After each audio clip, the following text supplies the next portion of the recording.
Jadi gue tinggal berdua sama adik gue. Ayah dan mama pisah karena ayah gue berkali-kali ketahuan selingkuh sama cewek yang jauh lebih muda darinya. Dan sejak saat itu mereka nggak pernah lagi kelihatan. Sekarang gue udah kerja, adik gue juga udah kuliah. Kita tinggal di kos berdua dekat kampus adik gue. Kadang tetangga suka sampai curiga kita ini orang pacaran tinggal seatap, padahal adik kakak. Adik gue hyperaktif dan cantik. Gak aneh kalau cewek-cewek modelan begini yang jadi paling hits di kampusnya. Gak jarang juga masuk ke akun IG kumpulan mahasiswa cantik. Suatu hari adik gue izin kuliah dan gak pulang tanpa ngabarin. Dia gak biasa begini sebelumnya. Gue coba WA tapi checklist satu. Gue telepon pulsa pun nomornya gak aktif. Malam itu gue khawatir dan cuma bisa berharap dia nginep di rumah temennya, walaupun sebelumnya gak pernah. 48 jam pun berlalu, masih belum ada kabar jelas yang datang dari adik gue. Gue berkali-kali nelpon orang kampus tapi mereka bilang mereka gak tahu. Gue lapor ke polisi dan mereka katanya baru bisa mencari H+5 pelaporan. Jadi selama itu gue berjuang sendirian tanpa bantuan polisi dan tetangga sekitar. 5 hari pun berlalu, gue putus harapan atas kembalinya adik gue. Gue di balkon kos sambil menatap langit, memutar pikiran di kepala gue, apa iya dia kabur karena ngerasa susah tinggal sama gue. Di sunyinya malam terdengar suara mobil datang. Dari kelihatannya sih mobil itu mobil mewah. Mobil itu memasuki gerbang komplek dan mendekati bangunan kos gue. Mobil itu berhenti dan keluarlah seseorang. Gue teriak dari atas balkon, "Ya ampun adek, kamu habis dari mana?" Gue lari turun ke bawah dan nyamperin ke pintu depan. Dengan posisi excited, gue memegang kedua pipi adik gue dan memeluknya dengan erat. Gak lama terlihatlah sosok pria keluar dari mobil mewahnya. Kemeja putih, dasi merah, sepatu pantofel, dan wajahnya bapak-bapak tua walaupun tetap kelihatan keren. Gue melepas pelukan adik gue dan menghampiri pria itu. Gue memeluknya sambil nangis dan nanya, "Ayah kemana aja sih selama ini?" Ayah gue melepas pelukan gue tanpa berkata sedikit pun. Ayah gue masuk kembali ke mobil dan meninggalkan gue berdiri di depan gerbang kos. Gue sedih, tapi gue baru ingat adik gue. Gue lari balik ke kamar dan ngeliat dia kayak lemas, lesu, dan sedih banget.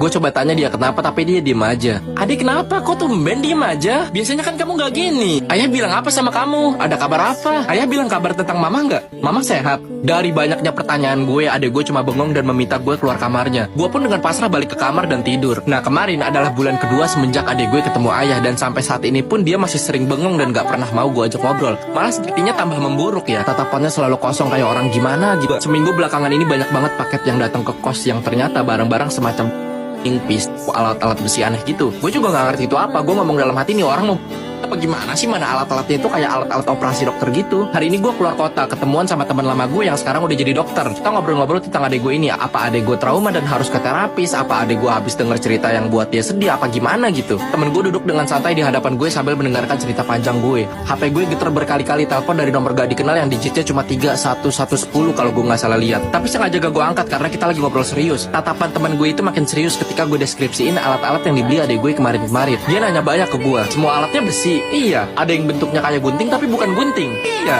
ada yang kayak sendok tapi gagangnya panjang banget. Iya ada. Kok lo tahu semua sih? Dia diam sejenak. Tatapan santainya berubah jadi tatapan serius. Gak lama dia ngomong, "Itu perlengkapan